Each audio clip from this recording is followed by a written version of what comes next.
Hi everyone, it is Christina Pridie here, better known as the Seamless Knitter here on YouTube. You can find me on Facebook and Instagram. You can find all of my seamless pattern designs on Ravelry and on my website ptboyarnshop.com. I also have a Ko-Fi account if you would like to support me and my channel financially. All this information is linked in the description box below this video. In today's tutorial, I will be demonstrating how I do the alternating cable cast-on technique. So let's get started. Here I have my Addi-Click interchangeable needles, but you can use whatever needles you have, whether you're going to be working in the straight or circular knitting. I also have some worsted weight yarn here. So this is all the supplies you need to get started with the alternating cable cast on. So the first thing we're going to do is make a slip knot. Okay, so I'm going to leave a little tail for weaving in later, and I'm going to wrap the yarn, the working yarn, around my two fingers until it crosses at the top. Then I'm going to put the working yarn behind the little circle, the loop, and I'm going to use my needle to pick that thread up in the center and tighten it on my needle like that.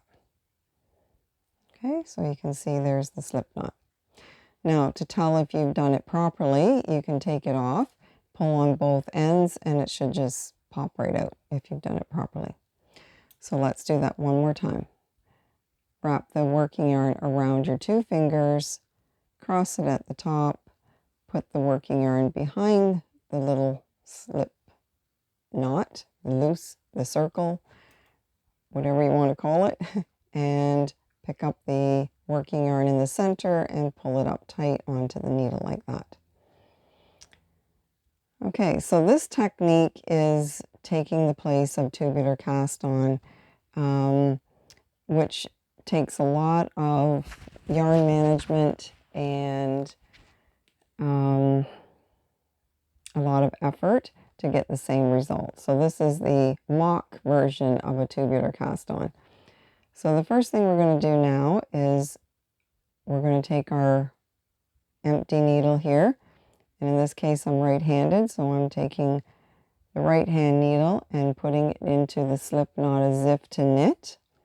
I'm going to wrap the working yarn around, and I'm going to bring the loop through, and I'm going to draw it up, and I'm going to put this loop onto my left hand needle from front to back, and that's my first knit stitch.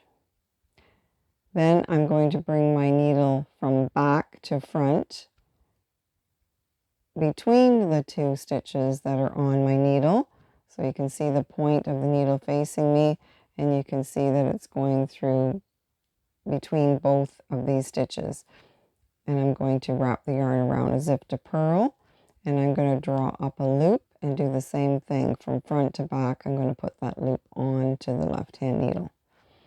Now I'm going to bring my needle from front to back, and I'm going to put it between the two stitches on the needle and wrap the yarn around as if to knit and bring up the loop, and from front to back put that loop onto the left hand needle. Now I'm going to repeat this until I have enough stitches on here that I need for the project, but in this case I'm going to do less because it's just a demonstration, and so that I can show you what it looks like when we're done. So what I'm going to show you now is what the difference is between a knit stitch and a purl stitch for doing this. When I put that stitch on the needle there, which was a purl stitch, you can see that the yarn is coming from the front of the work. So that's how you can tell if I put a purl stitch on. So it's two stitches over coming out at the front, so that's what a purl stitch looks like. And when I do a knit stitch, you can see that the yarn is coming from the back and it's attached to that first stitch. So that's the difference between the knit and purl. So now I'm going to be doing a purl stitch. and a knit stitch. And I'll just explain them one more time how it's done, and then I'll show you what to do next. Okay, so the knit stitch, you bring your needle between the two stitches at the top here, between the two, knit, draw up a loop, and put it on the left hand needle from front to back. Then you bring your needle from back to front between the two stitches, you wrap the yarn around as if to purl, draw up a loop, and from front to back, put that on the left hand needle, like that. So we'll do one more stitch, a knit stitch, and then I'll show you what they look like. Okay, so there we have our stitches on the needle. And if I put my hand behind it, might focus up a little better. There we go. So there you can see the knit stitches. Okay, they're a little V. And you can see they kind of pop out in front. And the purl stitches are recessed back in here, as you can see. Okay, so I'm going to be knitting across these stitches now in the order that they appear. So knit, purl, like that.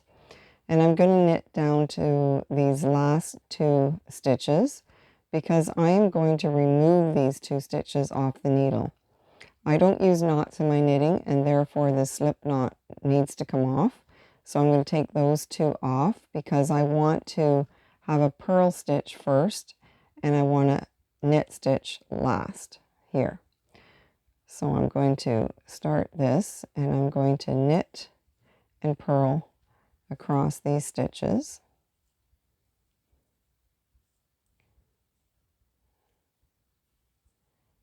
And basically, I would assume you already know how to knit and purl, but if you don't, I can always show you how that's done as well.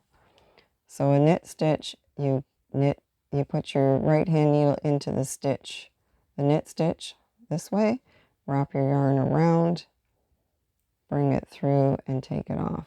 A purl stitch, you bring the yarn forward, go into the stitch this way, purl, take it off that way, and back. The yarn goes to the back to do your knit stitch.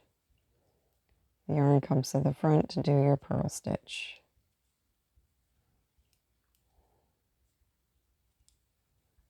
And I'm a flicker, so you can see that how I knit. So I just got two stitches left here, and I'm going to remove now. I'm going to take these two stitches completely off.